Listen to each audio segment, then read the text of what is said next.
Good evening, everyone. My name is Catherine Ziabe, also known as Kitty Cat, the chocolate of the revolution. Essentially, I am the sweet thing, and I am here to ensure that we have a fantastic conversation today, courtesy of Rethink Africa. So today we're going to be talking youth, economic crisis, and COVID-19. More than anything else, I think you should always remember that the objectives of this panel are to introduce the public to the findings of the research report that Rethink Africa has been able to put together, along with other very, very special speakers that we have with us today that I will be introducing just a little bit later. But more than anything, we want to have an updated discussion about how young people and the country as a whole continue to navigate the economic impact of the COVID-19 pandemic now and in our futures. So thank you very much for joining us. Before anything else, as we kick off this panel discussion, I do have to give you guys some ground rules for our conversation today. One would definitely be, I would request that everyone who's joining us online, please mute yourself until you're given an opportunity to speak. And everyone that is joining me for the Rethink Africa panel discussion live, I would love to call this my studio, but more than anything, I just want to give you guys a quick look at the amazing audience we have with us here today. There's a bit of a scuffle of running up and down, but that's always normal when it comes to panel discussions, as we make sure that everyone is comfortable, tidy, and ready for a very inclusive discussion. So without further ado, I just want to give you guys a bit of a background on the report that Rethink Africa has been able to release recently. It's essentially a research report, and it's about how the COVID-19 pandemic in South Africa illuminated how wide the gaps are in terms of economic policy and implementation. And this is obviously in relation to youth and their economic participation. As we all know, the pandemic, as well as the lockdowns imposed to stop the spread of the disease, caused widespread economic devastation. This worsened South Africa's already stagnant and exclusionary economy, characterized by high unemployment and inequality. In March 2020, the South African government imposed a strict lockdown, popularly known as Lockdown Level 5, where only the movement of essential workers was permissible. The effects of the lockdown on economic activity were immediate, right? As early as April 2020, people took to the streets to demand food parcels.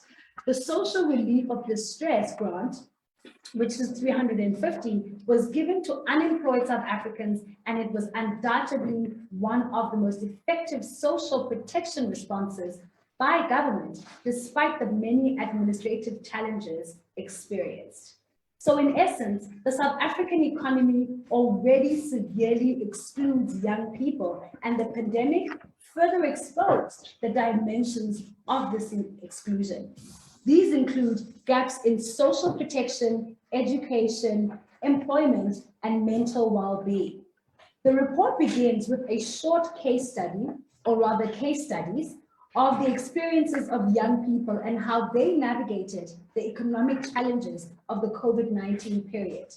These young people were in the following sectors: waste reclaiming, retail, hospitality, and entertainment, as well as the restaurant and lifestyle sectors. These case studies unpack the various ways these resilient young people adapted to their situations. The case studies look at government interventions and the actions of other stakeholders. People took initiatives to organize within their industries and challenge the powers that be. The report also illuminated these young people's views and prospects for the post-pandemic future. The report then explored the socio-economic effects of the COVID-19 pandemic on young people using data and statistics. The report continues with the clearly explained economic history and analysis of the deeper causes of the crisis before the crisis. Finally, it closes off with recommendations for a way forward. In essence, you can tell that this research report has very influential, very thought-provoking case studies invoked in it, and I have the honor and the pleasure of being joined by the contributors of this research report, being Mebunolo Smith. I know she's definitely not going to like me calling her Me, but outside of the ages politics, it's just due to respect. We have Bunolo Smith, we have Uluyanda Hlachwayo, as well as Sean Mtombeni. We will also be joined by Tabang Sifalafala on Zoom. And we also have a short video from Mbuso Ngosi. If you would all just give our panelists who are here today physically with us a round of applause, that would be great, as we're about to cue on the video from Mbuso. As I mentioned, we're going to be having a video from Mbuso Ngosi, and I just want to give you guys a bit of a synopsis as to who Mbuso is. And I just want you guys to know that the people on our panel today are, I'm inspired, I am humbled, I am a little jealous to some degree, but more than anything, I'm looking forward to hearing about their personal experiences with COVID-19 and their industry. So we're gonna kick it off with Mbuso Ngosi. Mbuso Ngosi, or rather Dr. Mbuso Ngosi, has a PhD in development studies from the University of the Witwatersrand. Dr. Mbuso has worked in fields of labor studies, industrial policy, economic development, agrarian studies, archives, and social theory. Dr. Mbuso served as the editor of the Global Labor column and the South African Labor Bulletin. Dr. Mbuso was also a postdoctoral fellow at Johannesburg Institute for Advanced Studies. Without further ado, please help me welcome Dr. Mbuso and his contribution to our panel discussion today. So hello, Dr. Mbuso Ngosi, and thank you for taking the time to pre-record your remarks for today's session. We really miss you at today's event. So just to prompt you then, I'd like to know if you could give us just background to the contribution that you made to the report, and then secondly, what your thoughts are on the post-pandemic recovery that we're in light of the topics and themes that we explored in the research report. Hello, everyone. I am also a bit sad that I could not join you today for the conversation. I have two contributions, points of discussion for today. I want to first look at the broader causes of the crisis pre-COVID-19, what we titled in the report, a crisis within a crisis. Then I want to look, when I look at the approaches, I'm not sure if we're yet there to speak of a post-pandemic, but I want to look at how the pandemic or the methods of recovery or policies that are focused at issues of economic recovery have been approached. And I will do this by looking at the recommendations that we made in this report that we looked at. And I think that's my contribution for today. In looking at the COVID-19 pandemic, we called it, or I said, it's a crisis within a crisis. This is an argument that's been raised by a number of scholars who are looking at this crisis. But in the report, I make the argument, and this is an argument that we make, I would say collectively, that to understand the South African economy post-apartheid, we have to place it within a long analysis which understands the structural, the institutional and social dynamics of both the local economy and how it is situated in the global economy. So when we look at the global economy during the period of the COVID-19 pandemic, we began quite early on in 2020. The 2020, by already Jan, was signaling that the global economic system was moving towards a major economic slump. And so, for example, China's economic growth was slowing, Japan was entering a recession, and emerging economies in the South, like Mexico, Argentina, and South Africa, were already in a recession. So by this time, it was already apparent that South Africa was dealing with a crisis, and the COVID-19 pandemic exacerbated it. So when we look at the government policy in dealing with this crisis, it stuck to a neoliberal approach. For example, before the first lockdown in March 2020, the February budget speech was already promoting austerity, cutting on social spending on public sector salaries, deregulation, and accelerated corporatization and privatization.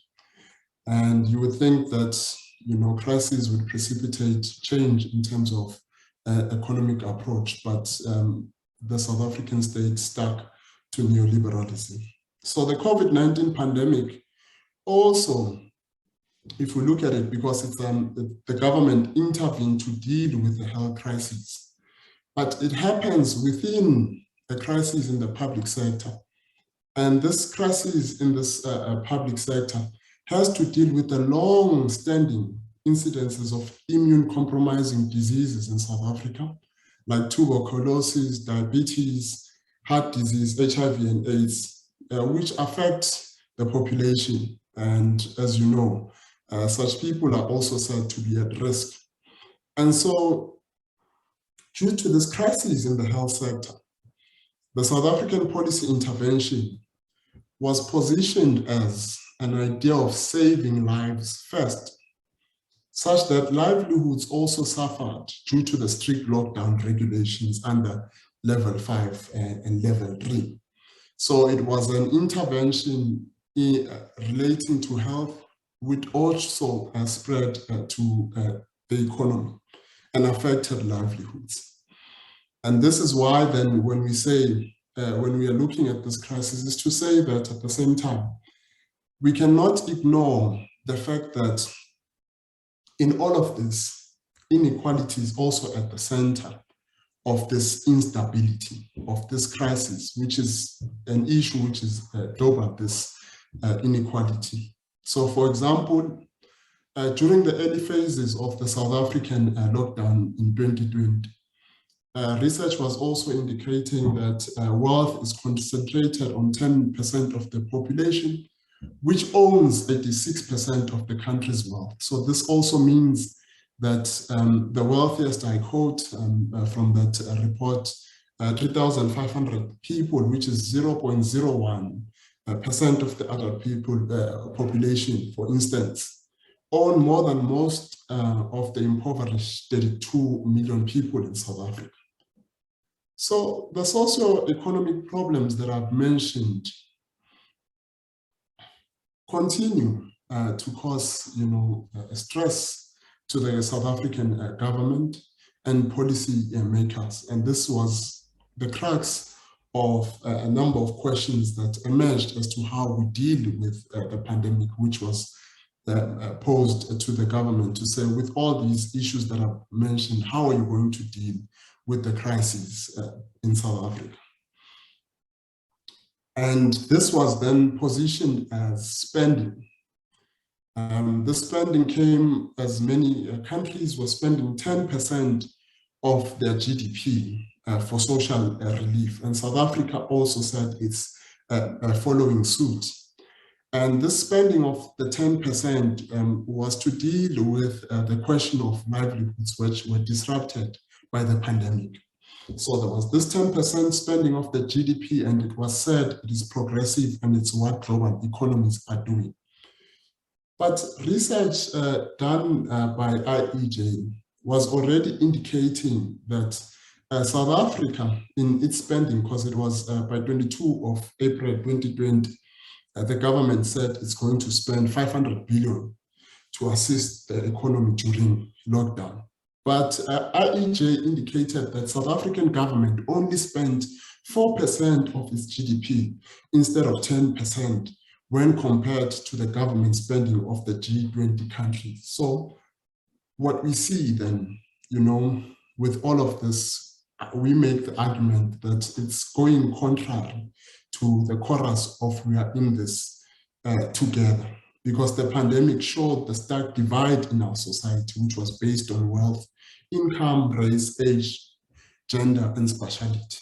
So at the core of all of this is an analysis of the nature of power, its distribution, its contestation, and how it continues to be maintained.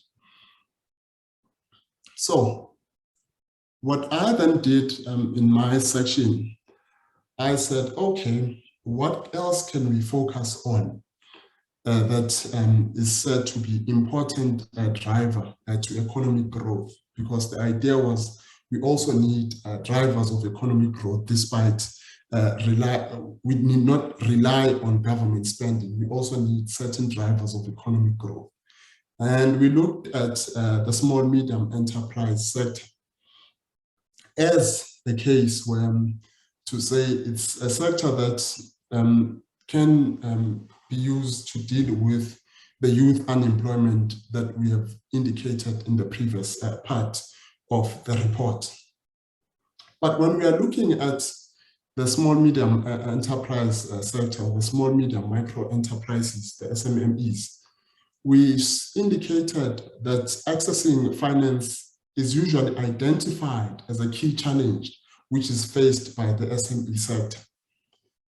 And to expand on the issue of access to finance, we offered an explanation that said we also need to place this question of finance within this crisis of 2008 and how it led to the contraction of credit, which also affected the SME sector. So the financial capital fled the equity markets in the United States of America, in search of higher returns in the real estate sector, which led to a much deeper credit contraction in the global banking sector. And what this did, the credit contraction, had a knock-on effect onto the local sector. When we're looking at the South African banking sector, it became less interested in financing the SME sector, despite the SME sector being positioned as important in driving South Africa's economy in the future. So in the decade-long period between 2008 and 2020, during this pandemic, SMEs in South Africa have suffered a chronic lack of funding. And the lives versus livelihood strategy adopted by the government has not been beneficial to many SMEs who had to close down during the pandemic. So with the pandemic affecting many livelihoods, we looked at the research by the small business research specialist, where they say out of 659 consumers they looked at, 91%, which were surveyed, indicated that they were concerned during the lockdown phase with how they would pay their household bills. And 20% of them had lost their jobs. So issues of survival were at the center, and spending was reduced during this time. So consumers were careful about how they spent their money. So the SMMEs reported that due to this reduction in consumer spending, they faced financial sustainability issues, and which affected the retention of staff, and some reported closure after 3 or 6 months of the lockdown. And the good example that we use is the tourism sector is one example, we say, where the hard lockdown affected or forced many SMMEs to close, but also because there were no international travelers. So there's a quote that we have in the report that the overall number of travelers decreased by 50.7% over a 15-year period, from nearly 24.6 million recorded in 2006 to 12.1 million travels recorded in 2020. And so from all the surveys that the small business research specialist conducted, 60% of the consumers were also affected by the lockdown and were employed by SMEs. So the government's socio-economic plan of April 2020 tried to avert a crisis in the SME sector by assisting it with 100 million and later proposing to add 2 billion. So the fund prioritized the youth, women, and people living with disabilities. In looking at this, some of the issues which might be faced by the SMEs, we said, include, not being fully registered with the company's intellectual property commission, which might affect access to this fund, or not having a tax clearance certificate. And based on the notes from the Portfolio Committee on Small Business Development meeting on the 17th of March 2021, it was indicated that the Department of Small Business Development mandated the Small Enterprise Finance Agency to administer the Debt Relief Fund. So, and the DSBD, it allocated 513 million towards the relief fund. But what we saw is that 35,865 applicants received this fund, which is approximately 14,800 who were completely able to, supply their applications. And out of this, 1,497 were approved. This shows, when we are looking at these minutes, that actually, it is not clear how many of the businesses were which were funded are youth-owned, belong to women, and those who are disabled. There is no much data on this. Because this is important, since the NDP identifies, or the National Development Plan identifies, the youth as drivers of economic change. So of significance is that the Debt Relief Fund tried to fill a gap where during a crisis, banks usually restrict their lending. What is to be noted regarding the SME and their financial difficulties is that during the crisis in South Africa, while consumer credit and corporate credit recovered strongly after 2010, credit to the SME sector remained stagnant for more than a decade. So this is quite interesting. But looking at the strategies of recovery, so that we are ushered into this period of the post-pandemic, which is said that we are going to be living in this new normal. I think we need, as we show in the recommendations, to have a long strategy that is not just focused in dealing with the issues of the now. How so? What do I mean? So when we look at the social relief of distress grant, we say it's a good start, but a social relief of distress grant needs to deal with this question of unemployment. So there's a need for us to have an unemployment grant, but this unemployment grant builds into a bigger, vision of this basic income grant. And that's why in the study and the recommendations, we are saying we need more studies and investigations that will show us, the cost, to determine the cost and the various funding sources to allow for the basic income grant. So the social relief of distress is a one step, but as we see, there are stop and goes with this system. So it's not sufficient because it does not allow us to think long term, to think of the future, to think of this idea of the post-pandemic. So, and then looking at this, we are also saying, there's a need when we are looking at the small, medium, micro enterprises to speak deeply on this question of incubation and how small, medium, micro enterprises get incubated, especially those small, micro, medium enterprises which belong to the youth.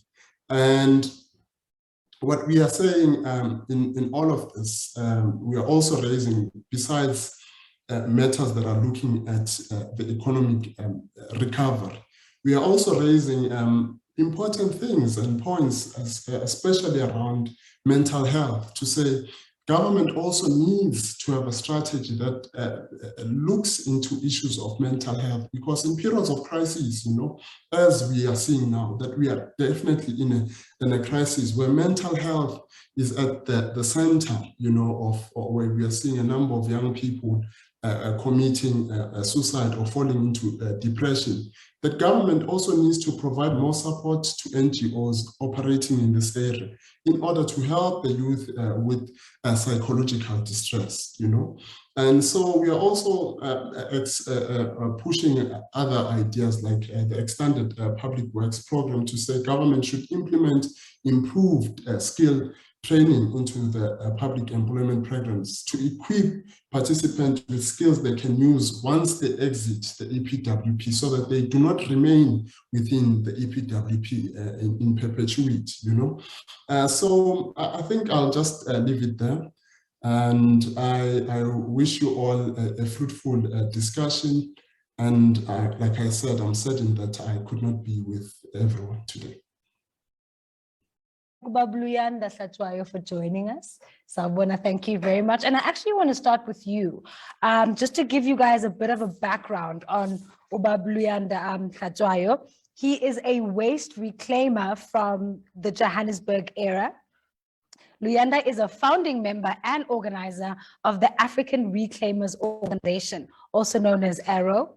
AROE started as an interim Johannesburg Reclaimers Committee, which was formed initially to respond to the city of Johannesburg's separation at source program, which displaced reclaimers who collect in the streets by paying private companies to collect recyclables from high-income areas in Johannesburg.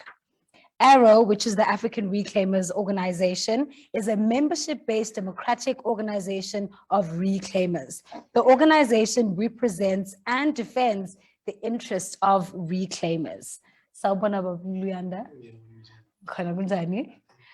Clearly, there's something going on tonight. I don't know if it's the weather. I don't know if it's that we don't understand the fourth industrial revolution, but technology is not on our side. So if you will permit me, I'd like to put this mic down and we can have more of a conversation one-on-one outside of the mic while the people of tech sort out their technology. I think we should be back on now. To start off, I want you to give us a reflection on the current state of waste pickers, not only in Johannesburg, but particularly in the areas where your organization works now. And this is essentially to better understand the current period going into the future around COVID-19, your experience with COVID-19, and also your contribution to this report. I was fortunate enough to read your contribution, absolutely amazing. As a father of two, I can understand the plight that you went through during the COVID-19 pandemic, but more than anything, share with us your reflection on the current status of waste pickers, and also share with us the lessons learned and tactics for youth organizing for better economic and social policies. Thank you very much thank you for having me. I've had 3 coughs now, so I must be very careful.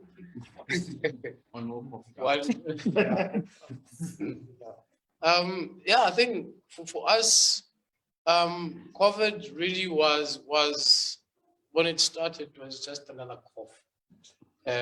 Reclaimers go through a lot of pandemics per se. I mean, for example, we've been wearing masks before everyone started wearing masks. We've been sanitizing before people knew the word sanitizer.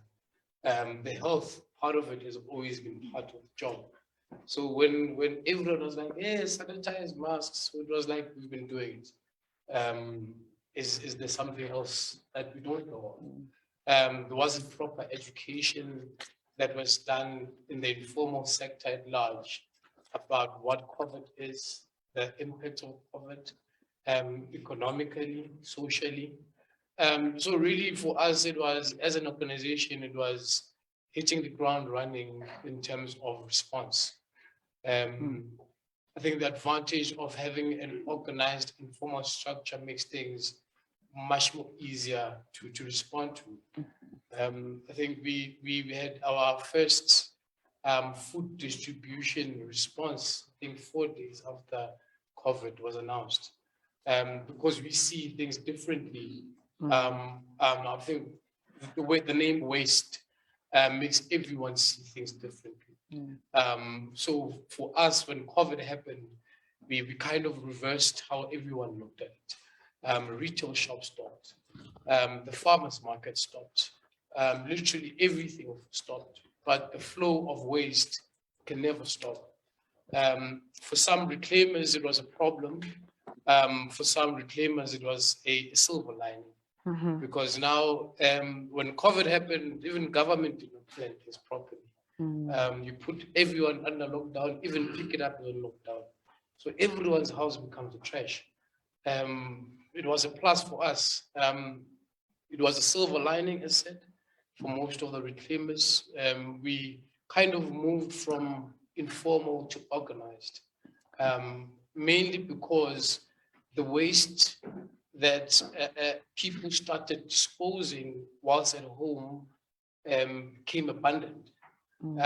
The waste from our end to the other side of the market could not move because every business was shut down. So reclaimers had to go on storage mode. So if you know the stock markets, you know that the more is stored sometimes. So when the markets opened and everything went up, the price of everything for us went up. So we kind of made a profit through COVID. We kind of look things differently. I think that the biggest problem for us was the social impact it had. COVID gave. When you have people that are used to making money every day, you've got mothers who have children that need at least 200 rand a day to go to school, transport this. Those are daily expenses that your informal workers, mama seeing on the streets selling fat cakes, that stops. But the different side of the informal market moved, like the recycling industry. We saw recognition come up where you find residents in the middle of Sandton in a gated community phoning us and say, hey, there's a lot of waste, what do you do? And we start charging. So we literally see the moving of the informal sector being recognized by force, not because people want to recognize. Normally it would be those nuisance guys on the street with the trolley, not considering that you're carrying their waste, to these people that are actually going to solve the problem of waste in communities. I think we moved from a process of trolleys to a process of trucks, because we saw the need for us to actually take an opportunity when everyone is sitting at home and worried about COVID. Reclaimers took a step up. I think the past 3 years, as I've said, we've managed to, as an organization, as reclaimers, get a much bigger footprint politically, where now, because of the influence and the effects and the efficiency of reclaimers during COVID, we are currently sitting in a position where we are getting reclaimers to be paid for the services that they're providing. So yes, the guy on the streets putting a trolley, by November, he's going to be earning a salary. He's going to be paid for the services that he's putting in. Because when Pick It Up shut down during COVID, all these informal guys went out there and kind of balanced what could have been a difficult situation. What a difficult situation was, a city in Pune in India went into a very difficult state, where the landfills filled up so much, the people living around the landfill, the neighborhoods lost value, people moved out, people couldn't sleep, they had headaches. So South Africa was literally being saved by the unrecognized free labor system that keeps being pushed out. And it was never noticed. It's very invisible, even on normal circumstances. When Pick It Up strikes, they want extra money. And the reclaimers are happy, hey, more materials. So now we are in the process of finding a way of not integrating reclaimers, but having society to be integrated into a proper working collection system that's literally saving municipalities, industries, communities, and even the environment. So we are in that process of getting proper recognition and really moving footprint from Joburg, now in Mpumalanga, in Cape Town, really getting the word of the workers kind of united. Unfortunately, it's not a good thing for industries because an organized group of workers is a problem. Now we are able to start instigate on pricing and say, no, there's 4,000 of us and we are supplying you so much, no longer 350, now it's 7 rand. You take it or leave it. So now we've moved into being just a simple collector, but to a business person, to a logistical company, to a service provider who's able to provide services to big events and really remove that balaclava that normally people have about reclaimers, but to get reclaimers to come out and say, this is who I am, this is what we do, and this is how we actually assisting the environment. Oh, thank you very much. Thank you. I'm particularly interested in the role that individuals who are considered to be homeless. I don't like using the word homeless. I don't believe there are homeless people anywhere in Africa because this is our home. You can't be homeless in the land of your birth. So we'd rather call them displaced individuals. I'm particularly interested in the relationship that you have with displaced individuals who are on the street, who initially were part of that informal sector of collecting waste outside of the formal structure of Pick It Up. Is there a relationship, and how has that relationship grown since the COVID-19 pandemic? Well, the relationship has really made it clear that not every reclaimer that you see in the park is actually homeless. It actually opened our eyes that people are not homeless. People are literally going and sleeping over at any street park in Sandton because they're fighting a cooperative system. You see, in the city of Johannesburg, you have a system where there's contracts where in Saxon World, someone gets exclusive rights to go and collect. Now, someone can look at it as plastic. Saxon World materials in a day can literally make about 40,000 a day. So the industry is really undermined.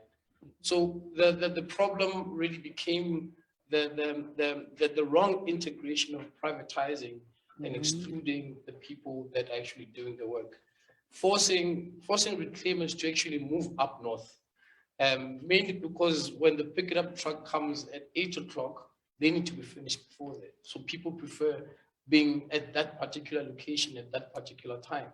And it really caused a lot of problems because not only would you find reclaimers now you find other people coming into those communities, drug addicts, criminal elements coming in. But it really showed us that the importance of having proper structures by the people, run by the people on the ground. We are able to eliminate certain processes. A big advantage of that is having direct interactions and direct engagements with communities. Where now reclaimers in Sandton very soon will be having a direct contract with smart cities in Sandton to be able to be integrated in their communities. Where those gated communities where the person is seen as a nuisance, we're coming in, integrating them, getting them in nice green jackets, getting them a truck, getting them the right resources. The guys that need assistance are able to get documentation, assistance in getting driver's license to be able to empower their lives in this informal industry that we're in. Okay, thank you very much. And as we go to Osbunolo Smith, I just want you to think around what is then this new kind of sector that you are engaging in? What does that then mean for young people and unemployment and youth opportunities as well? From a Rethinking Africa's perspective, where do you see the sector, or particularly your organization, feeding into what we can now expect to be the new normal post the pandemic. How can young people get involved? I'd like you to think around those things, and we'll also obviously take questions from the floor, but I just want that to start bubbling up in your mind as we prepare for the floor. But more than anything, I'd also just like to welcome the lovely lady, amongst gentlemen. They normally like to say you're the rose amongst thorns. I've never seen women, the flower of the revolution. Well, we have the flower of the revolution, and then we have the chocolate of the revolution. I mean, what better conversation? Give Valentine. Give Valentine. We're ready. We're going to rethink Africa, and it's going to be great. But guys, I just want to tell you a little bit about Osbunolo. And the reason why I get Osbunolo is because I'm such a groupie, and I'm going to tell you why I'm a groupie. So firstly, she is an associate director at BTS. She's also a diversity, equality, and inclusion Africa lead. She is a co-owner of the Mangrove restaurant in Braamfontein, Johannesburg. Remember when I said I'm a bit of a groupie? Mangrove. Mangrove has been taking all my weekends. So Osbunolo, thank you very much for a wonderful venture. The Mangrove restaurant is a cafe, restaurant, and bar. But more importantly, it is a community, a meeting and event space for people in Braam, artists, activists, students, creatives, entrepreneurs, and visiting travelers. And obviously, us Dokas, we find expression there. Please give Osbunolo Smith a round of applause. Thank you so much for joining us this evening. I'm particularly very interested in getting your reflection on the current status of the restaurant sector. And this is obviously in the post-pandemic recovery and any other emerging trends as well. And as you think through that and engage us on the restaurant sector, I'm also interested in the reflections on the lessons that you've learned from COVID-19 and the post-pandemic period in terms of running your business. So Osbunolo, if you could just educate us. The Black girls are all ears. I mean, also the Black boys, we see you, but we're just saying. Thank you so much, Molweni. Hello, everyone. Thank you so much for having us on this panel. I think it's a really important conversation. And I think, I see a lot of young people, youth, youth, IT. Youth in this room. And I think it's so important to almost say, we're talking about some of the challenges, we're talking about the pain points of running a business or the pain points that we experience. But I think that shouldn't take away from the fact that having a dream to start something is such a powerful and important thing. And, reflecting on this conversation and reflecting on the journey that we also faced as a business, nothing can take away from the fact that we tried, we opened, we started, and we're still continuing and we're still fighting for the dream. And so, even when listening to you speaking as well, it's a dream for an improved way of life for majority of people. For us as well, it's a dream to create jobs, to create employment.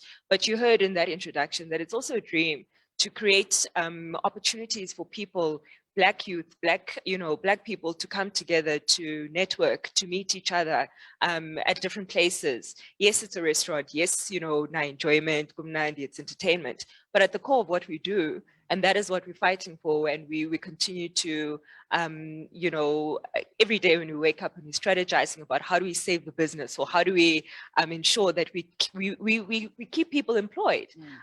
We're actually defending a dream. And so I just wanted to say that to you guys, because today you might hear a lot of challenges, but I think what's important is to say that despite those challenges, we're all here and we're still pushing towards, and sustaining those businesses that we're running.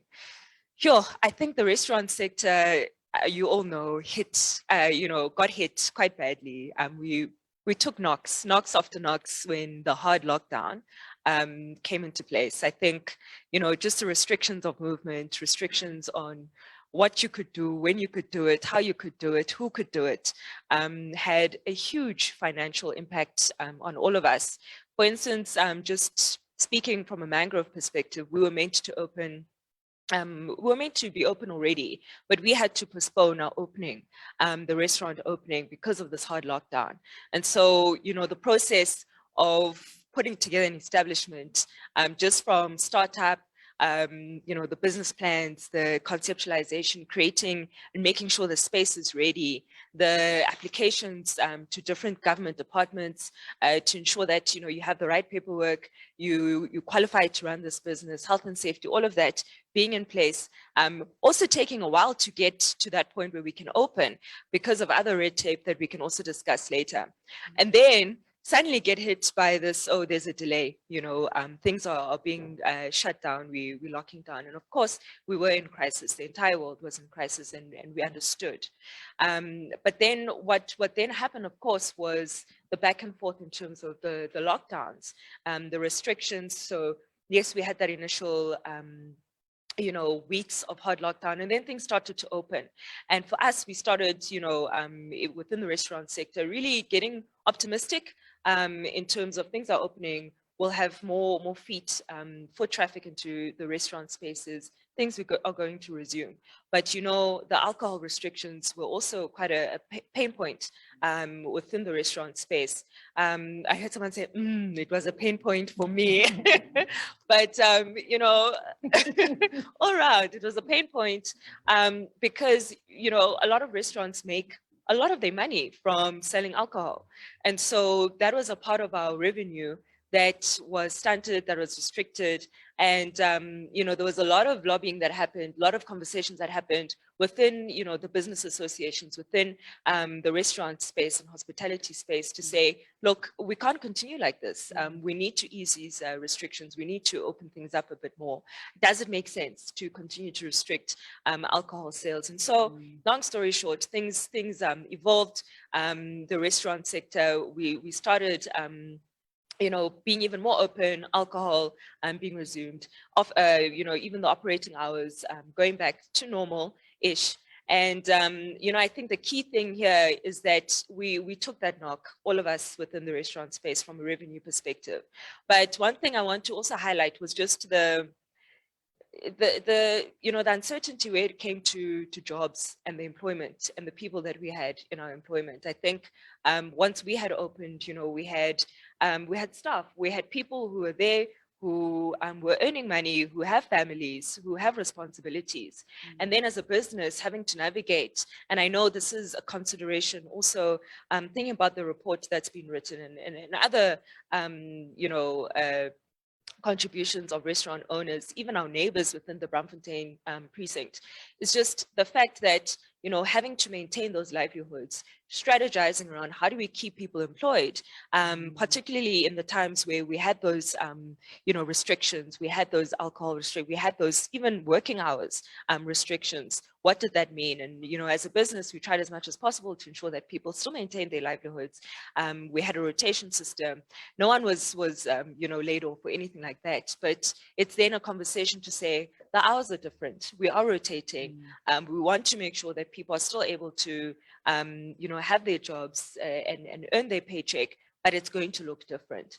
And I think, that was the impact, talking about the impact on the restaurant sector. We talk about this post-COVID recovery period. We're still recovering. I personally don't think we can even, we're not post-COVID yet, because we're still experiencing the impacts of, how the economy was impacted during the COVID period. Even within restaurant sectors, yes, people are coming out. I'm sure you're all going to social gatherings. You're starting to see people, you're starting to be in restaurants a bit more, but we're still feeling the pinch, we're still feeling the impact. People aren't spending as much as they did, prior to the COVID pandemic. People aren't feeling safe enough even to be out anymore. So yes, we're seeing more people coming out, but not as much as they did, pre-COVID. And so all of that has an impact on revenue. All of that has an impact on running a space like Mangrove.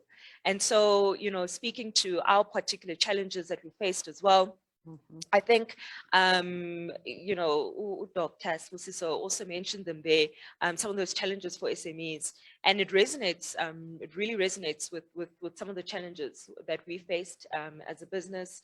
I think, I've already mentioned just the regulations and the hard lockdown and the different impacts that had. But I think, getting into this period, just in terms of the social impact and how our economy has been impacted. A lot of people are unemployed. I've already mentioned the spending activity is very different now. People have less money to spend. Cost of living is increasing. So, people are thinking once, twice, how many drinks am I having? How much am I going out? All of those calculations ultimately have an impact and trickle down to this restaurant sector. But also thinking about things like load shedding. Load shedding has a huge impact on the restaurant business. If you don't have a generator, you're in trouble. The fuel, all of that has had quite a major impact. And these are considerations that we're constantly grappling with as a business. We're constantly also thinking about, if you think about some of the labor laws as well, I think our country, when it comes to employment and minimum wage and so on, we're aspiring to very high standards, and that also has an impact on the restaurant business, considering the fact that we've just come out of this hard lockdown, this COVID period. That had an impact on salaries, trying to keep people employed.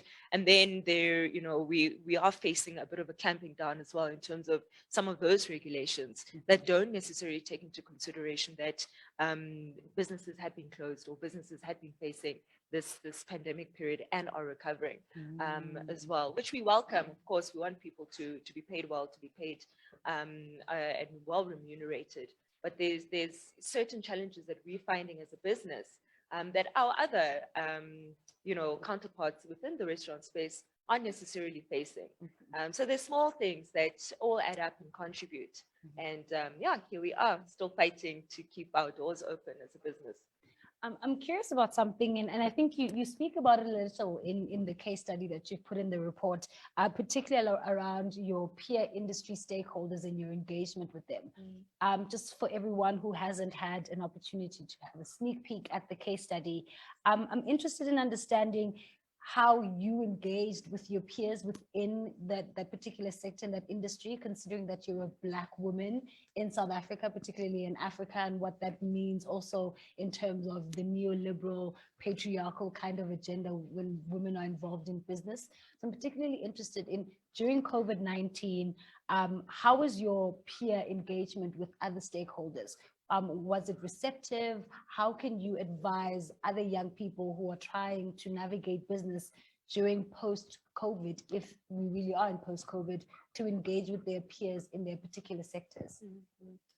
Yeah, I think, look, it's very important to recognize, right?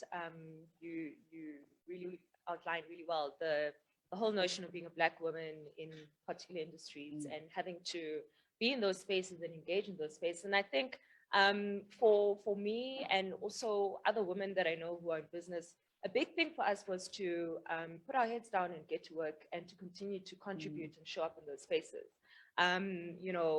It's in a crisis like we just came from or that we're navigating, it was important for us to continue to ask the questions around the regulations, ask the questions around how things are going to change, how we want to see things changing, particularly in the restaurant sector. But I work with 3 other partners, Kagiso, Tepo, and Oliver, and we move as a collective, and we're part of a network within Braamfontein of businesses as well. And we've seen quite a few businesses closing down, businesses who were there before us, businesses that started after us, and engaging in some of those conversations, those spaces has been quite important, especially in thinking about what does the future of restaurants look like in that particular space? Because you'll know that it's not just about one restaurant or one restaurant surviving. There is a precinct, there is a cultural hub that is trying to be created in Braamfontein. And so contributing to those conversations has been quite important. And yeah, I hope I answered your question. But of course, for you would have seen in the report that the impact of COVID-19 has had a disproportionate impact on women, but also female businesses, female-led businesses, and we see this, we feel it, and that is also speaking to that historically and currently patriarchal nature and makeup of our economies. So I think, one of the things that I do speak about or did share is just support for female-owned businesses, incentivizing female, business owners as well, and really making that a focus. And I think as a female business owner, there aren't that many opportunities, thinking at some of the work that CEDA's doing and so on. This is definitely an area that we could improve on in terms of our spending as a country as well. Thank you. Thank you so much. I think as we continue on to Sean, I just want you to have at the back of your mind, I'm interested in the COVID-19 requirements, specifically, the targeted requirements for relief from government and government assistance and your engagement therein. How were you able to navigate that space, being a new business that hasn't launched yet, being a Black woman, being, an SME, especially in an industry that is dominated by white men? I'm particularly interested in how you engage with government with regards to, COVID-19 assistance and funds, and what those funds have been able to afford you opportunities to be able to do in terms of, assisting young people and artists coming into Mangrove. I'm a groupie for Mangrove. I think I mentioned this. I know their entire lineup, guys. You cannot tell me about Mangrove. I can tell you what is happening up until next week, Saturday. That's how dedicated I am, because that's just how amazing your business is, not only as a restaurant, but as an establishment and as a community as well. For young Black people to enter a space and be able to breathe, I definitely commend you for that. But before we make Sean jealous, because I can feel some spiciness coming from Sean. I can feel the spice, Sean. I'd like to introduce Sean Tombeni. And the beautiful thing about Sean Tombeni is he also contributed to this report in the form of case studies. But I just want to give you guys a background. So Sean has a background in hospitality and the entertainment industry. And I think this is important to remember, because if you want to be famous, Uncle Sean, guys. But to be serious, Sean he was the head of community manager at DMH Africa. He has previously worked on a full-time basis as a key accounts manager for the First Group Hotels and Resorts, and he is currently a talent manager at Asizwe Nights Agency. So Asizwe Nights Agency, guys, get on, Instagrams, even for Mangrove, get on the socials. Young people, let's do the things. I think we're all very talented in this room. Sean, there's a lot of talent here. The talent is here for you. We're ready to hear from you. Tell us more about your contribution in the form of case studies to the report, and why it was important for you to even participate in the first place. Hi, everyone. Just a correction, Lee. It's Asizwe Nights, not Asizwe Nights. I think I'll just be brief. Basically, when COVID hit, I was in the hospitality industry full-time, and I was doing the agency part-time. My friend and I have had like an agency since like 2015. So we just didn't pay attention to it until like COVID hit.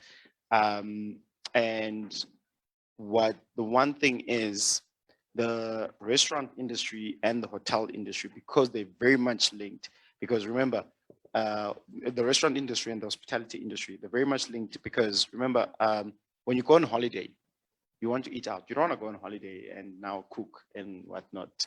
And no. When you go on holiday, you want a restaurant there, So basically, the sufferings of the restaurant industry and the sufferings of the hotel industry are the same. It's just that on the hospitality industry or the hotel industry, it was a bit on a larger scale, in the sense of where a restaurant maybe employs about like 50 people or something. A hotel would employ twice that number of people. So the one major thing was that, with finding, and remember, you're not going to go on holiday if you can't buy alcohol. You can't go on holiday. That's a big thing. That's a big thing, yeah. you know, if you can't be out there like living your best life, you know, posting with you know whatever, you're not gonna go on holiday.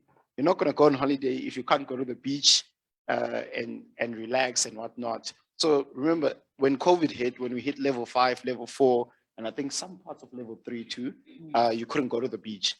So the hotel industry suffered because now, and remember, you had people, some people book their holidays like months in advance. I don't do that. Sorry, I don't do that long months in advance thing. But most people book their holidays months in advance. Those are well-organized people. That's everywhere. And when level 5 hit, level 4 hit, people stopping had to get, like, for example, salary cuts. And now that holiday that you had booked for like December or whatnot, you're like, hey guys, I need my money back because now, you know, my salary has been cut. I need to bring in the extra cash that you're thinking. Now that hotel, when you paid it, that money doesn't go into a saving somewhere. No. Utilize it today. So hotels had to refund a lot of people. I'll also go into also the travel industry where the travel agents, a lot of the people in the travel space, like the travel agents, you know, your tour guides. If you're not going on holiday, you don't need someone who's going to show you around, for example, Table Mountain or around Sudwala Caves or whatnot. Those people suffered a lot because a lot of the tour guides, for example, it's a one-man band. And the other thing is when it came to, obviously government had the TERS fund and whatnot, it was a big issue for most companies to get that TERS fund from government. They said, yeah, hotels can, all the industries affected can apply, which is your restaurant, you know, waste management, your hotels, your travel, but it was a mission for a lot of the industries to get paid. I was very fortunate that the company that I was working for at the time had enough money in reserves basically to be able to say, okay, fine, your staff member will pay you your salary and then we'll just wait for whenever government pays us, you know, which wasn't immediately, but most companies that weren't as liquid. So for example, your restaurant owner that just opened a restaurant now doesn't have like a year's worth of salaries and whatnot in the bank waiting to pay their staff in case something like this happens. And remember, those guys you still need to pay your rent, you still need to pay all your rates, regardless which there's COVID, you know.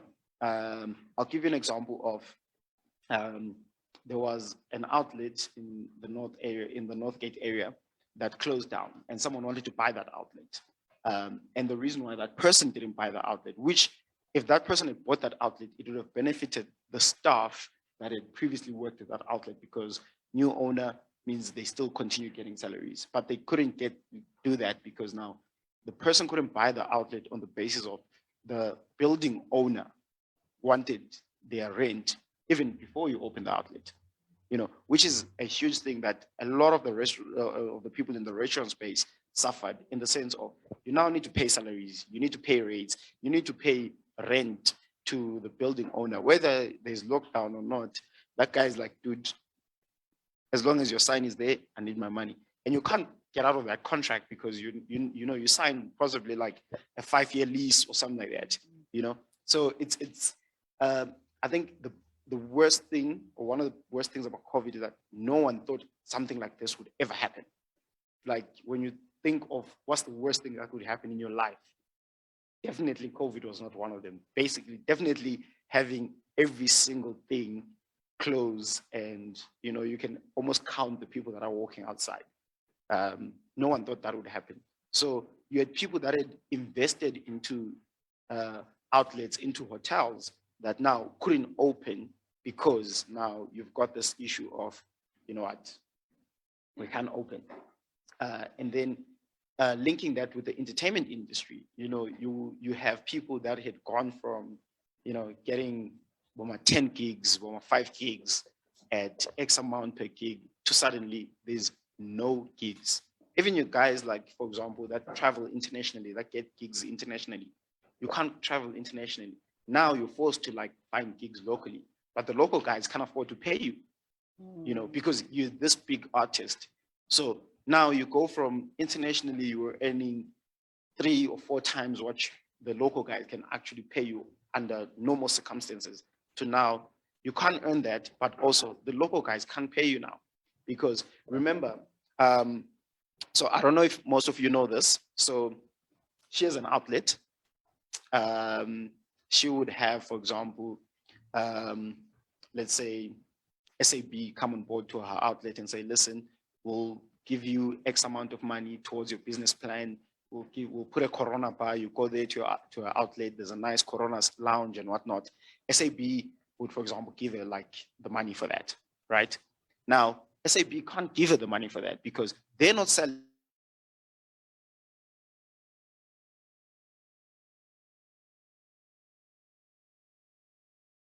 She knows the entire lineup for the whole weekend. Have those events for the weekend because SAB can't come on board and say, listen, we'll sponsor this event, we'll give you this event, which alleviates the stress from the actual outlet. Because remember, the outlet still needs to pay. Yes, in as much as SAB can come and say, we'll pay for example, DJ so-and-so to come and play at your outlet on this day because we've got an agreement with you. They can't do that now. So now she still needs to get the foot traffic in, but she can't get the foot traffic in because she can't afford to buy, to bring in the artists. So the ripple effect of the whole pandemic on linking basically the hotel industry, the travel industry, the liquor industry, the waste management industry, the restaurant industry, because all these industries are so linked in such a way that, you know, for example, you would go on holiday, you'd book your holiday, go to a holiday there in Durban and whatnot, you stay at this hotel, you know, you buy your beers and whatnot, you've got the cans that you need to throw away, you've got the glasses that you need to throw away. They would come in and collect the waste. But then where are you buying the stuff? You're buying the stuff from her, you know? You're staying at my hotel. So everyone is linked. So now if you remove one person from this, then you screw, sorry, excuse my language, you mess up everyone, you know? And that was the whole thing, that hotels suffered because somewhere along the food chain, someone was removed. And that person who was removed was the liquor industry. You remove the liquor industry, we all suffer. And you can even go as far as adding, for example, your Bolt and your Uber guys. Because why am I taking an Uber or a Bolt if I'm not going to drink where I'm going? You know, I'm sober. What's this? Why do I need an Uber and a Bolt? I'm just going to drive my car. So they're also suffering. So now you've got the entertainment industry, which is your artists. And remember, the entertainment industry isn't just your Amaporisa that you see, whatever. No, you've got the videographer, you've got the guy that's setting up the stage and the lights, you've got the guy that's actually providing the security, you know, you've got the guy that's providing the mobile toilets and all those guys. Everyone, those all form part of this, I'd say it's separate industries, but it's one big industry that was all affected by, obviously, the whole COVID thing.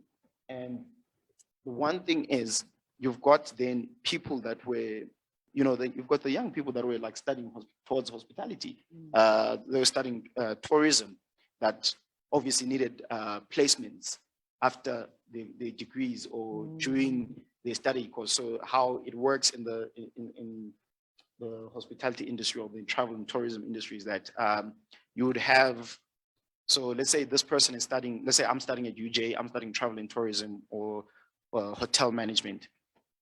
Hotels have an allocation where they're supposed to take on X amount of students, which they pay a certain fee to go and do your practical training, basically. Because, you know, you can't just leave vastly. Unfortunately for the hospitality industry, it's not like other industry where you can, under some industries where you can just leave and just get a job and you're good to go. No, you need that practical training. Now, hotels can't afford to take those students in. So now you've got all these students that basically not getting the practical training.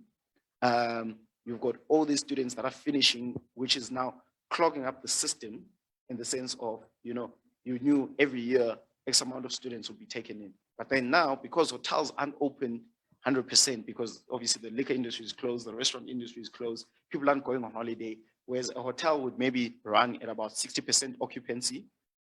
Now a hotel is running at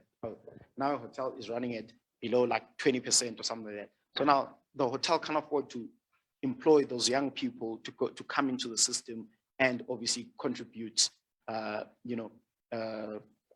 the general well-being of the economy.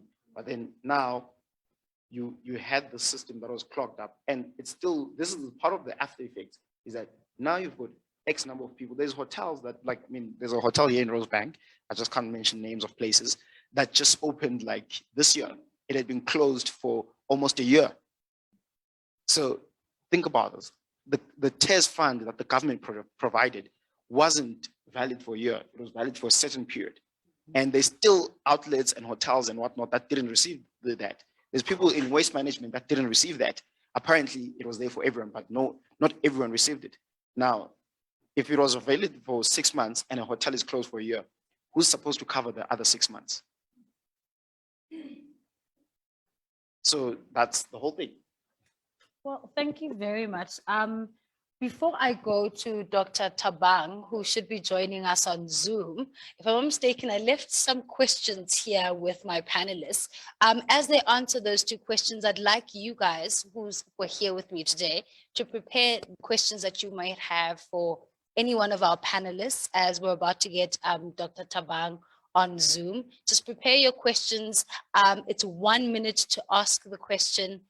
Please, let's try and keep to time. It's cold, it's winter. We need to be warm and preferably in our beds, right? Because mangrove are today. Mangrove today. So please do prepare your questions. But before I go to Dr. Tabang, I want to come back to you, Budluyana.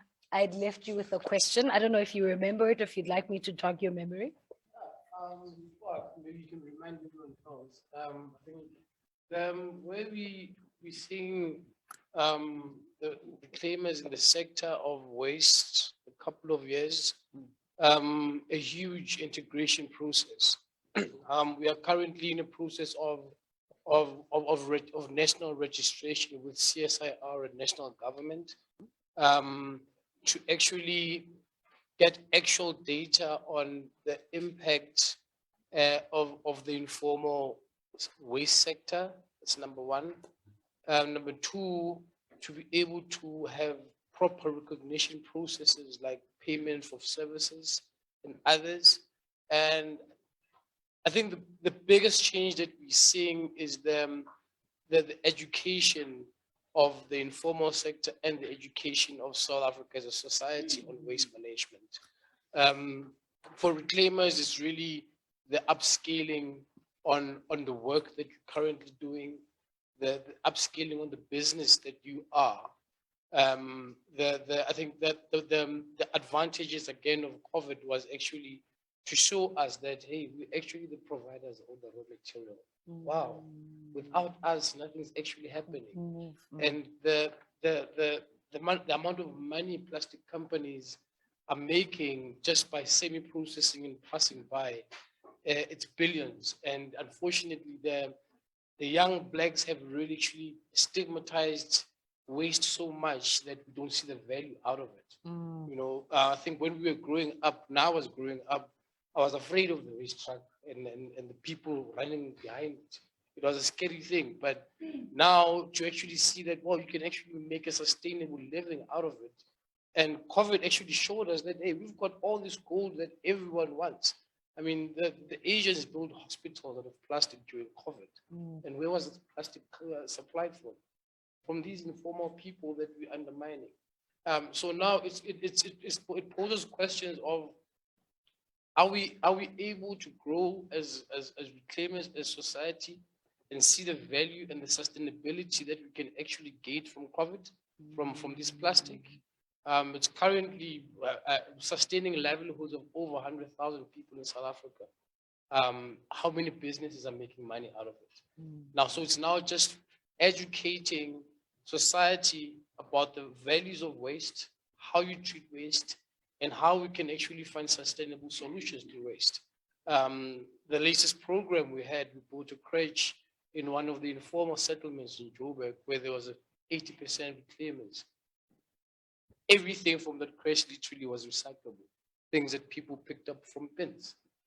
things that people picked up from landfills. And we've got a structure of a crèche standing up. So it's the next couple of years will be very important in integrating people's minds into the waste sector. Thank you very much. Osbunalo, I don't know if you remember my question, but it was essentially around the targeted requirements for COVID-19 related government assistance. What was your experience with that, and how would you advise other Black women in business to engage that kind of a fund if it is actually really available to us? Thank you. And I think my co-panelists, said it, that a lot of this funding, it's said it's for everyone, but it's, not everyone receives it. And we're one of the businesses that didn't necessarily benefit from that fund. And I think for us, our biggest efforts have been to look at alternative ways of funding, alternative ways of also contributing to, like the value chain, the artists that come into the space, the designers that also showcase into our space, and so on. For us, one of the things as businesses open up, as corporates have more funding, is, for instance, working, putting together proposals for corporate funding. You made an example of the beer company there, but that's where we are at the moment, focusing our efforts and looking at what are some of the sponsorship opportunities, what are some of the branding opportunities that we can bring in, looking at those different brands, whether it's alcohol, whether within the entertainment and hospitality or restaurant space. So that is where we're focusing most of our efforts in. I do want to encourage women to definitely start their businesses, to definitely look into the different funding that is available as well, whether it's from government, but also not necessarily at one place. So don't put your eggs in one basket. Look at the different corporates that are out there, whether it's from an incubating your business, to working solidly on how you expand or scale a business that you've already started, or even funding corporate sponsorships and so on. So that's where we are at the moment. Well, thank you very much. And to you, Sean, quickly, as we're about to go to Dr. Tabang now, you spoke a lot about the hospitality industry and the intersectionality between that particular sector, restaurant sector, and also the waste reclaimer sector. You essentially try to tie everything together in the sense that, the hospitality industry does have its fingers in a lot of pies. You also did speak about how alcohol was I think it also affected the restaurant industry, was a very big issue in the country, in the sense that people could no longer savannah on top of their heads. They couldn't do the things. And that was a very big problem. Like, I've never seen South Africans as depressed as I saw them during the lockdown, because they couldn't get cigarettes, they couldn't get savannah to do the things, they couldn't go out to Mangrove to go and dance with people, Polga Biko. But what I want to ask you about is, you spoke about how young people studying towards the industry were to some degree locked out during the COVID-19 pandemic. My question then becomes, how would you advise young people in hospitality post-COVID, or what we consider to be post-COVID, in interacting with that particular industry, in light of the fact that it hasn't come, full circle, in the sense that it's not up and running as it was before? There are certain delays in certain parts of the sector. How can young people take advantage of the little that is available to them? I hope that's not too much. It's a tough one. Yeah, that's a tough one. Because there isn't really, I feel not much has been done to try and, assist young people in terms of getting back into the swing of things post-COVID. Because remember, now with all the places opening up again and whatnot, all these job opportunities coming up, and companies rehiring, they're not looking for someone with 1 year work experience or whatnot. They're looking for someone like today. I was scrolling through and I got these notifications, and they were looking for someone with 10 years work experience. Umuntu on 10 years work experience is definitely not 21, 22, 23. So not much has been done to try and assist. And I feel for the most part, young people have now been just left to fend for themselves, you know, and hope for the best. I find it very saddening for a liberating party or whatnot, or the ruling party to say, you know, we're going to create jobs knowing full well that they don't have the capabilities to do so. If you want to create jobs, you need to hire young people who are the actual people on the ground to actually assist you in creating the jobs, to tell you what is missing out there. You can't say, I'm going to create a job and I'm like 50 and I've been living my best life, my soft life, since I've been like in my 35 or whatever. You know, you don't know how to create that job. You're so out of touch with the people on the ground that you cannot actually start to like say, okay, how are we going to do this? How are we going to create the jobs? Because you need to be in touch with the people on the ground. You need to be on the ground yourself to know, oh, okay, this is what's missing. This is what we need to do. You need to engage with those people on a regular basis. Unfortunately, our government, I would say, frankly, you know, they talk a big game, but they're not engaging with the people on the ground. You know, and that's the reality of it. Until they decide to engage with people on the ground, then they'll be able to assist the young people. But before then, unfortunately, it's in our own hands. Well, I'm hoping that, you know, some people that are joining us online and on our social media platforms, there's, you know, a minister's child there and there, to have these honest conversations over dinner with their parents, because if their children are not going to raise these issues on behalf of the youth, then to a large extent, we can't really expect them to listen to us. But more than anything, I want to bring Dr. Thabang Sifalafala into the conversation. Now, Dr. Thabang has a PhD in economic sociology from the University of the Witwatersrand and also lectures at the same university. Dr. Thabang previously enjoyed a stint as Deputy Director for the Gauteng Department of Economic Development under the Economic Policy and Development Cluster. Dr. Thabang's research focuses on areas such as labor, economic policy, and development. As I've mentioned, for everyone that is joining us physically live here today, please do prepare your questions for the panelists. We will be taking a round of questions right after Dr. Thabang.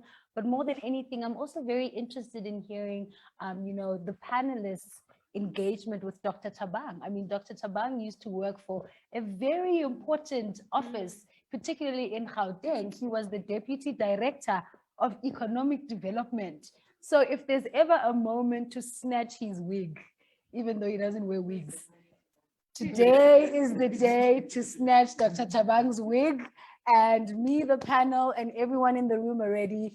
Good evening, Dr. Thabang. How are you? Good evening, Catherine. I'm good. How are you? It's always a pleasure to see you. I'm particularly interested in what your role is when it comes to this report and what your observations, or essentially what you think of the entire report and its case studies. Thanks. Thank you. And good evening to everyone. So my role was to write the employment section, so the employment and social security section. And I can quickly unpack that. So I know I have 10 minutes, so I'll try to stick to time. Yeah, so basically, let me begin by saying that to speak of youth in South Africa is to speak of a paradox, and probably the most confounding contradiction of our time. And the reason I'm saying that this is because youth are simultaneously their biggest potential asset the country has, and one of the most beautiful assets of the country. But at the same time, youth are the most marginalized and excluded of the entire population. So you have a lot of young people doing great things, showing agency and making the best of their lives, given the challenging conditions that they face in their everyday lives. But you also have a great many young people, young, gifted, and Black youth who are feeling stuck and unable to realize their aspirations because of insurmountable structural hurdles in their path. So what COVID-19 has done is that it's worsened some of the challenges that the youth had already been facing. The long-standing challenges that government has been trying to resolve, COVID-19 found us with those challenges and really compounded and made them worse. So let me just quickly begin with employment. And, with employment, what we saw is that, okay, what we knew before the COVID crisis is that labor markets generally exclude young people in South Africa. So, young people make up over 50% of the 8 million plus people who are unemployed. And when young people find jobs, those jobs are likely to be precarious, to be low paying, and we find many young people trapped in casual jobs for very, very long periods of time. And when adjustments happen or economic crises happen, usually young people are the first to be offloaded, from employment. But what is also important to notice is that there are different youth subgroups, and the different youth subgroups are affected differently by unemployment. And by that, I mean that, between April and June 2020, during the hard lockdown, what we saw was that the age group between 18 and 24 years had a higher level of job displacement and higher levels of discouragement as compared to the cohort between the ages of 25 and 29. So you also have like varying experiences of unemployment and integration into the labor market, depending on the age group of the particular cohort that we're looking at. And so the most vulnerable cohort during COVID-19 and even now is the age group between 18 and 24 years of age. And also there's a gender dynamic as well to the labor statistics. So labor markets are gendered and historically biased against young Black women. So you'll remember that in March 2020, it was reported that over 3 million jobs were lost. And what we know is that over 50% of those 3 million jobs were actually women, which is not surprising because women are generally excluded from jobs. And this is also a continuing trend, even post-COVID. If you look at the new report that's been released by Statistics South Africa yesterday, it still shows the same trend continuing. But also shows that, with women during COVID, the period between April and June 2020, Black women had a higher rate of discouragement. By discouragement, I mean the losing hope of finding a job. Right, and then you've also got race dimensions, which is also not surprising that, different race groups have different experiences with jobs. And so even though white people had, lost jobs during COVID-19, but what we did see is that the levels of discouragement of, with the white counterparts were much lower than those of other groups, particularly Black and colored. Now, when it comes to education, youth have different levels, with different levels of education, face different rates of unemployment. So which means that there's a positive correlation between being educated and the higher chances of finding a job. So during the crisis, what we saw is that people with matric or less, or without matric, had a lower chance of finding a job than people who had a higher level of education. And the last aspect I'll look at with with unemployment is the geographic location. Is that during COVID, what we saw is that, as lockdown restrictions also eased, over time, was that economic opportunities were more accessible in urban areas than in rural areas or even townships. Right. Now, we also looked at public employment programs called PEP, right? Public employment programs, and government has two flagship public employment programs. And the first one is EPWP, followed by the CWP, Expanded Public Works Program, and the Community Works Program. And these really provide short-term employment, income opportunities, but they also seek to provide skills development opportunities to help young people to improve their employment prospects while giving them a little bit of money. But with COVID, the EPWP and CWP programs ran into serious problems because the nature of these programs require workers to be on site, which obviously created risks for spreading the disease. And so at the time, during the lockdown, the Department of Public Works started to explore the idea of digital public works, right, which they saw as potentially linking up with opportunities presented by digitalization, the platform economy, and the so-called 4IR. But not only that, what we did pick up in the report is that the pandemic also created new opportunities for public employment programs, especially for workers in healthcare and frontline, and also educational awareness campaigns. And so in particular, what we noted is that young people were recruited for sanitization of public services, public spaces, and public areas such as taxi ranks. But given the limited knowledge and understanding of the disease at the time, this led many young people to be reluctant to participate because of fears of getting infected. Okay, then we looked at the question of youth well-being, right, during COVID.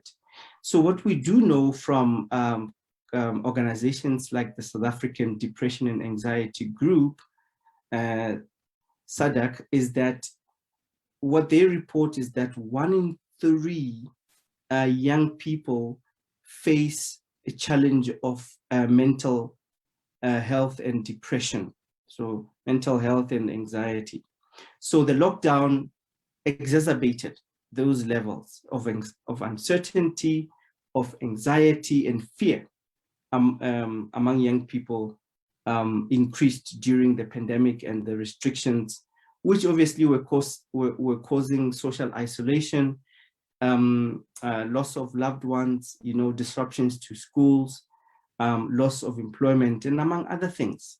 And what we picked up is that in the first 4 months of the national lockdown in 2020, the first 4 months, over 1,800 young suicide deaths were registered, and the majority of that were young people. So just quickly to go through the government interventions, government initially responded because, COVID-19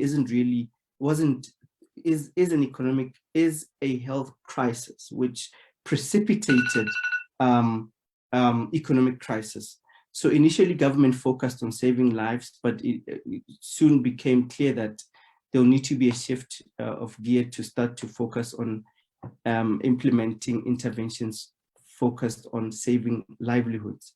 And so government came up with a range of interventions, which I won't really unpack. So the first one was the TER, the Temporary Employer-Employee Relief Scheme, which was to replace lost income, which was funded by from the UIF. And then you also had what I just noted now, the public employment schemes, but there were also interventions in the education sector. For example, the Basic Education Employment Initiative. And I think of all of these interventions, the most successful one, not forgetting the one that was targeting the SMMEs, but I think the most successful intervention by government in this period has to be the social relief of distress grant, which was so crucial for many reasons. And let me just state one reason why I think this one was the most crucial. Firstly, because young people were totally invisible to the social protection system before COVID-19. They were totally excluded, totally invisible. And in reality, what this meant is that young people had to wait for other people's grants or wages to have access to a bit of money to use for whatever they want. So the SRD was a game changer, and in my view, a bridge to a permanent unemployment grant. Last thing to say about that is that you need just to remember that how the SRD actually came about, right? So what COVID-19 did was to highlight the challenges of hunger, right, in South Africa. And we saw people being forced to remain at home by the army, right? Government, after that, embarked on campaigns of food parcels, and they were joined by other organizations and NGOs. And unfortunately, those food parcels were stolen. Don't need to mention from which councils, but I think we all know.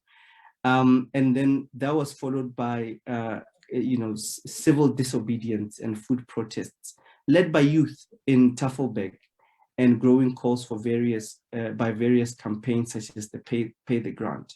So we just need to have that background that it was actually a reluctant decision to implement the SRD, but it actually became, in my view, game changer, because it actually changed the nature of the social protection system. So thanks, I'll leave it there for now. Well, thank you very much, Dr. Tabang. I definitely have a lot to say when it comes to government's, response to COVID-19 and the engagement of young people, but this is not the Busisiwe show. So I'd like to open a round of hands to everyone that is joining us here physically and everyone that is also joining us online. If you have any questions for any of the panelists, please do raise your hand, and I will make sure that Mpumi, if there's a roving mic, there should be another one. If not a roving mic, please do make sure that you project yourself when you ask your question. I've noted your hand. I've noted your hand, ma'am. If you don't mind, can I give you guys numbers 1 and 2? Is there anyone else who'd like to ask a question to any of our panelists? Okay, we will start with number 1. Yes. Okay, thank you so much for the opportunity to come and witness this beautiful report launch. So I have 2 questions though. I'd also like to thank Mr. Luyanda there for actually stating how he would like to see the sector fit in the community and how he would want to see it develop and taking on the formal way, and in as much as it was informal. So my question for you, sir, is that, you're speaking because from a perspective that it is here in the north, right? So for people who live in Lokshini, like Guatemala, where I come from, we do have people who are waste pickers, and they actually do recycling.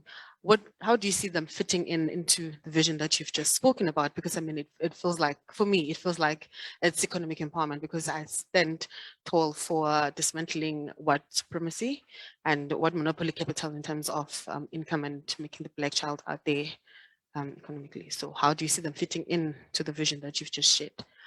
Then on the issue of hospitality, speaking from a perspective of an environmentalist, and how the kind of food that we eat is actually not the kind of food that we're supposed to eat, genetically modified. What are the chances of dismantling what monopoly capital in the sector? For instance, instead of eating McDonald's, probably, well, I, for one, want to start and open a restaurant where I live. So probably, what are the chances of actually owning the sector somewhere in life, if we were to dare to dream? even if we don't get to see the light of day, but paving the way of people that come after us. Is there a possibility? Like, how does it look like? Thank you. Can we get the second hand, please? Yes. Thank you very much. My name is Nosenja from a Community Empowerment Committee in Tema and Springs. My question would be for Babu Mahayise, is you've already highlighted that the industry has been we look down on the industry. It's not like considered one of the greatest jobs that you can actually make a living with. So my question would be, how are you bringing in the youth in terms of them realizing that you can actually make a living out of this? Because when we speak of a future, we should include the youth, right? And then most of the time, youth is actually excluded. So how is it that you are making sure that whatever that you are doing, the youth understands what is it that is going on in your industry, and they can actually make a living? And if in the work that you have done already, how many people or the youth that you have reached out to have actually benefited from what you have already started? Thank you. Thank you. I'll start with the first one. To make it really practical, how this really affects the Mama Soweto Tembisa, it's very practical.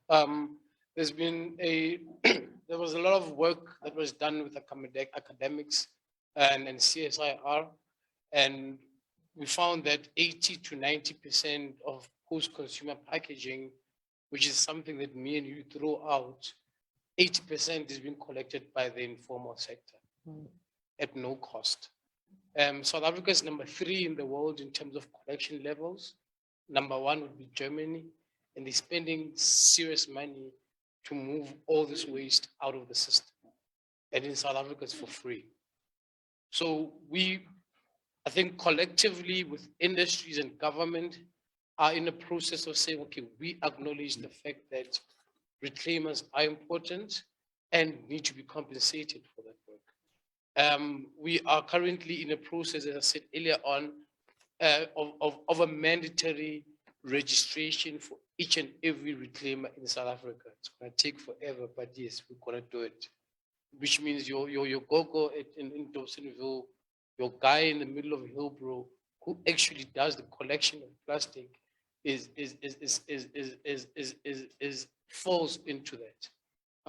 Unfortunately, we had to fight with a lot of criteria that our government would put in terms of nationalities, which is a very big problem.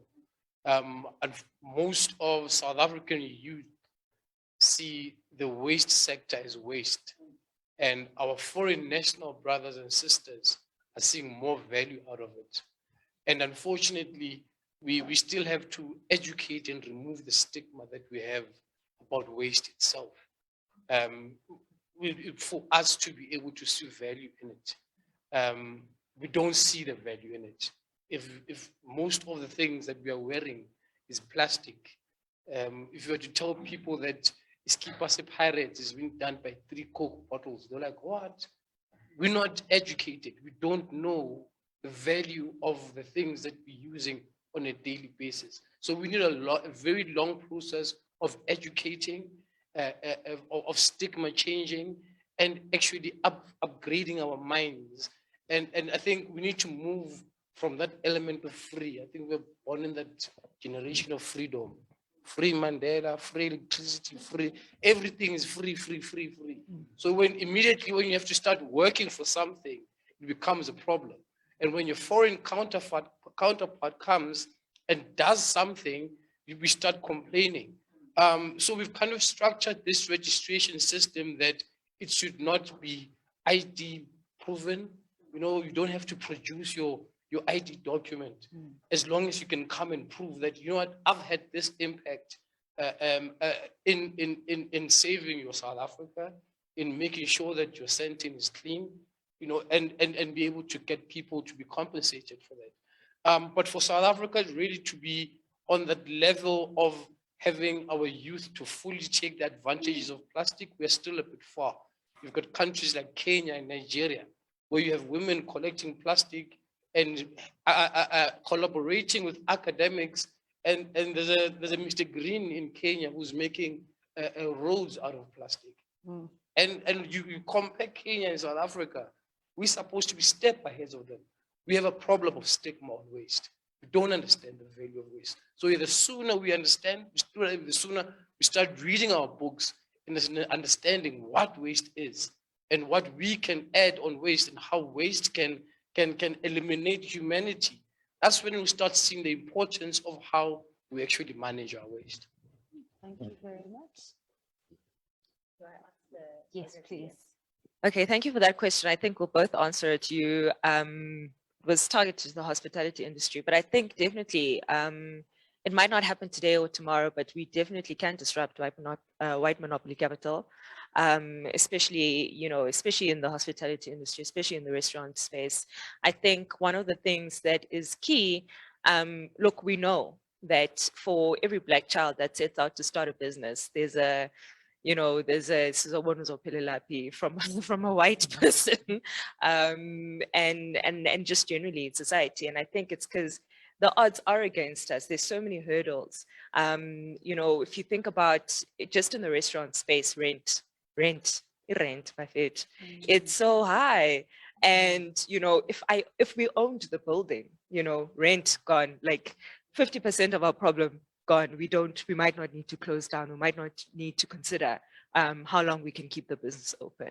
And so, when we start to think about how do we own more things, and this is a conversation we keep having, but also how do we create or invest in the value chain?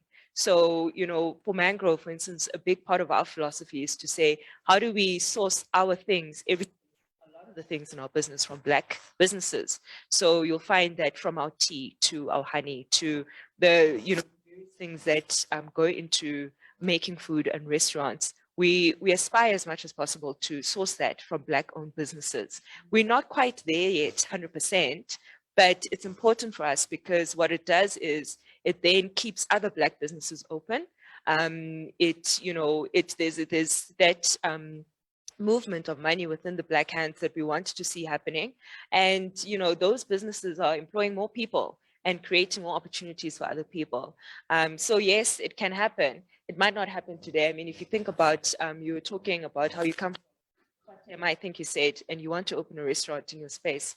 And, if you think about those smaller complexes within our communities, where I come from as well, it's like, a lot of the shops, it's like ShopRite and, these other, and a lot of those are owned by who, and how do we begin to see our, wholesalers starting to open and so on.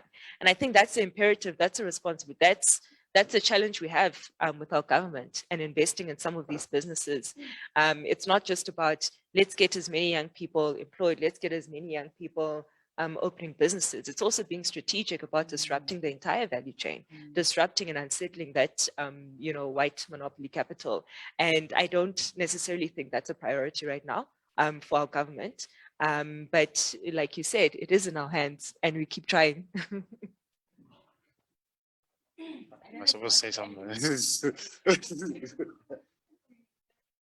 Okay, yeah, shoot, quick.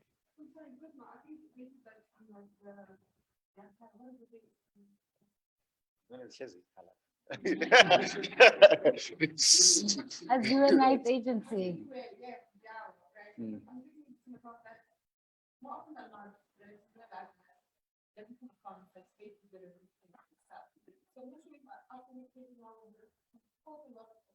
More about the thing is, young people are found in group and they're gay. Is there a chance where that there could be some sort of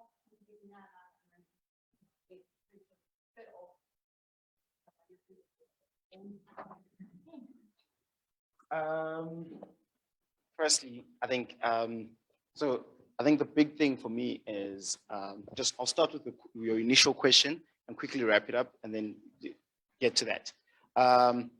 Unfortunately, you know, in as much as there is a chance to start your own thing and, you know, have like a gorgeous time with your own thing, you know.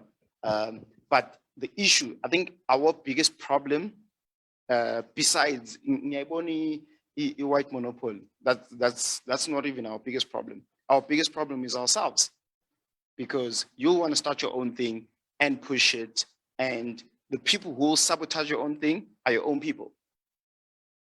And lento ikala emdenini starts from the family to your friends to your community.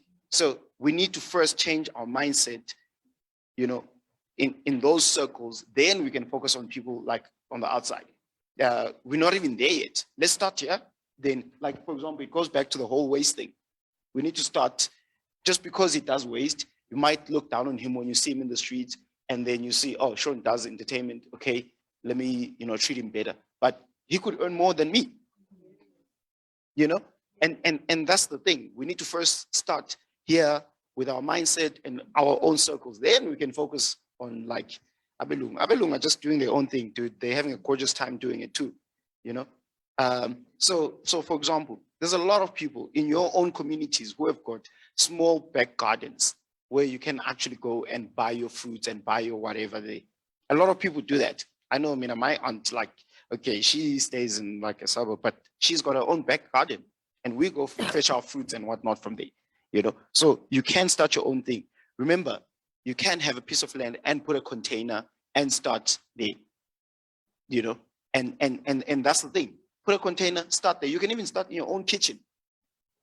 You know, you don't need, the one thing about food that you need to understand, people will always want to eat. If I'm happy, I'm sad, I'm going through a tough time, I'm going through a good time, I'm always going to want to eat.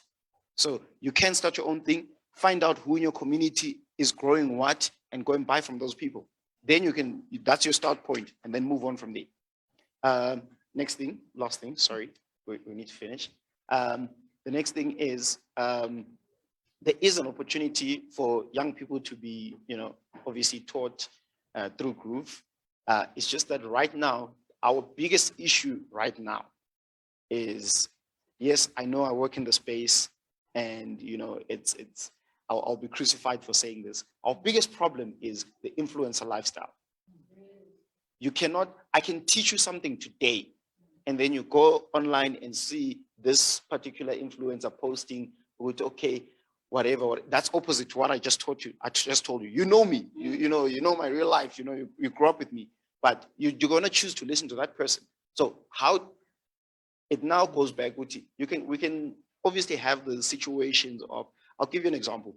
During the last elections, they tried to have a voter, you know, voter education campaign. I think that's what it's called, right? Yeah, Voter education campaign using like your celebrities, your influencers and whatnot. Why do you need to use those people? Because why do we not use basically people that you see every day, your teachers, your pastors, you know, your parents for that campaign? Because what? Us, we just don't listen to those people anymore. Now we listen to the celebrities that we don't know, that portray a particular lifestyle that in real life, that's not their lifestyle. And I'll give you a secret. Most of the influencers, they take a picture today, they were whatever in Cape Town, they'll post it 2 weeks. You think that person is still in Cape Town, that person is sitting at home. So rather listen to the people that you know, that you see every day. You know those people's real lives. You know, there was once a TikTok video of some guy, you know, where he was saying, I know this guy, I know his real life, you know. He doesn't have any whatever. But yeah, there is an opportunity for that. But even if you go to Groove and we tell you, we could have your pastor there at Groove, and he says, listen, Groove is not good for you. Oh, as soon as you see this particular influencer at Groove having a gorgeous time saying, hey, this is my best, I'm having my best life here, you'll listen to that person, you'll be at Groove tomorrow. I mean, clearly Ramona Rata Groove. I think he mentioned Groove like 6 times in one sentence, but we still love you the way that you are. I just want to go back to Thabang very quickly. And in his closing remarks, I'm hoping we'll be able to have a further in-depth conversation after we have logged off and we are all just preparing to go home. I want to give my panelists 30 seconds, literally 30 seconds each, to just tell us what are your key findings or your key thoughts on the entire report, as people who have contributed in your various ways, be it through case studies, be it through your own lived experiences. What are the key findings, or what is the key takeaway from this report? And for Thabang, in your closing remark, I mean, you know, the Department of Economic Development was given a budget of like 1.9 billion. The programs that you've mentioned are very important programs like EPWP, CWP. In your closing remark, in literally 30 seconds, please tell us what are the key takeaways from this report that, you know, people who are going to engage in it can take away.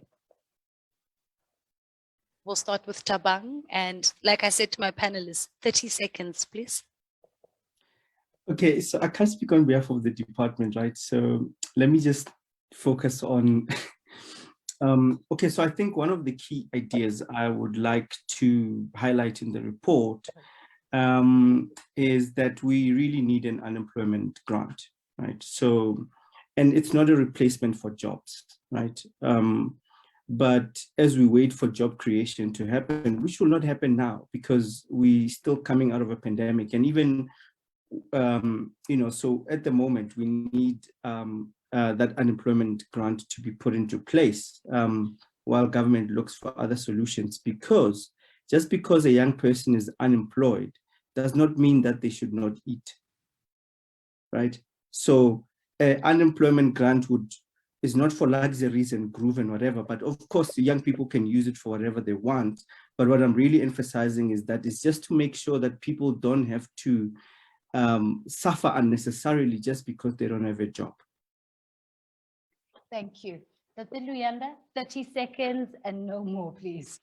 Key findings from our side, informal, unformal jobs can be sustainable if properly managed. There's a lot of power in the informal systems. It's still very flexible, can be molded compared to a formal system, white economy where we're being told. So really the recycling sector has really opened an opportunity where we can literally mold our own economy. It's given us an opportunity to really look beyond COVID and be able to assess and grow the industry. Literally seeing guys collecting paper, making tissue out of it and selling it in the market. Disturb the whole market, take over the industry and really make it work for yourself. Thank you very much. Osbonolo? Yeah, I think a key finding for me in the report and in this process is just how, you know, also outlined in the NDP, young people are really going to drive economic change. But we need the opportunities, we need the support, we need the resources to be able to do that. I think grit, hard work, alone is not going to cut it if our policy doesn't support that. And, you know, as a business, for us, it's so important to continue to, in trying to keep our doors open, drive that value chain of, you know, young people, Black businesses, artists that also work with us in our space. But yeah, we need to be met halfway, but we keep trying. And I think, you know, it's important for young people to still show up for their dreams. And yeah, regardless of some of the challenges that we find. Okay. Yeah. I think for me, it's on two fronts. One is the truth is for young people is you guys gotta just, you know, grab it and do it yourselves. No one is gonna come and save you. We also trying to figure out how to save ourselves, you know. The second thing is, so one thing I did for me during the beginning of lockdown is I started an NPO that deals with mental health. And the one thing that I found out is, guys, like you're seeing people committing suicide day in, day out, even people that you're like, yeah, but he's got money. Depression has nothing to do with money, actually. You know, depression creeps up on you. Before you know it, you're depressed and you're thinking about suicide. So, Sorry. Thank you. Yeah, so yeah, you got to take your mental health very seriously. It's very, very important. Take your mental health seriously, your friends' mental health seriously. Well, I'd like to thank everyone for joining us this evening. We have run a little bit over time. My sincerest apologies for that, but thank you for joining us. I'd like to inform everyone that the report is available on the Rethink Africa Facebook page. So feel very free to go to Rethink Africa on Facebook, and that's where you'll get the report. Thank you to Osbunolo, thank you Budluyanda, thank you Sean, thank you Dr. Tabang, and thank you to Dr. Nkosi as well. And I think it would be an injustice for us to end this evening without thanking the organizers of Rethink Africa, the entire team of Rethink Africa, but also importantly, to thank the Rosa Luxemburg Foundation for their continued support and also for availing their offices for us to have this incredible panel discussion.